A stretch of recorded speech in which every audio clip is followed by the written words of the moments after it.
হযরত আয়েশা রাদিয়াল্লাহু তাআলা আনহা সূত্রে নবী করিম সাল্লাল্লাহু আলাইহি ওয়াসাল্লাম থেকে বর্ণিত, তিনি বলেন, তোমরা এ বিবাহের ঘোষণা দাও এবং দফ বাজিয়ে এবং প্রচার করো। হযরত মুহাম্মদ ইবনে হাতিব রাদিয়াল্লাহু তাআলা আনহু থেকে বর্ণিত, তিনি বলেন, রাসূলুল্লাহ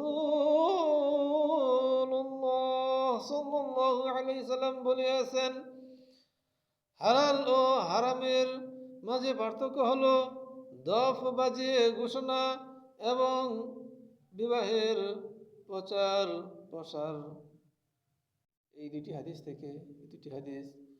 সুনান ইবনে মাজাহ 1895 ও 1896 নং হাদিস থেকে আমরা বুঝতে পারলাম যে দফ বাজিয়ে বিবাহের ব্যাপক প্রচার করার কথা বলা আছে। তাই এই দুটি হাদিসের মর্ম অর্থ বলতে গেলে অনেক।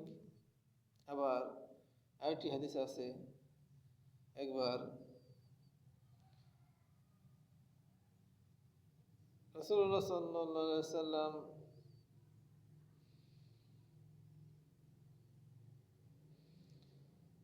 এর জামানায় একবার আসরের দিনে মদিনায় বালিকারা দোয়া বাজাচ্ছিল এবং গান গাচ্ছিল।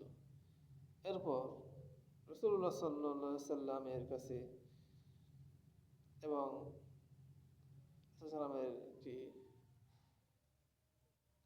বিবাহের দিনও ছিল, কিন্তু এই তারা গান গাচ্ছিল বদর যুদ্ধে মৃতদের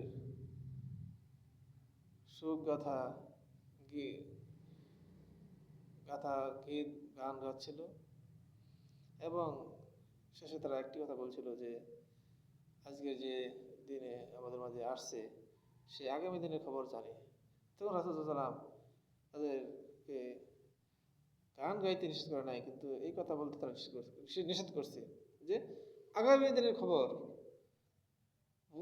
ভবিষ্যতের খবর একমাত্র আল্লাহ তাআলা জানে, তোমরা এই কথাটা তোমরা বাদ দাও।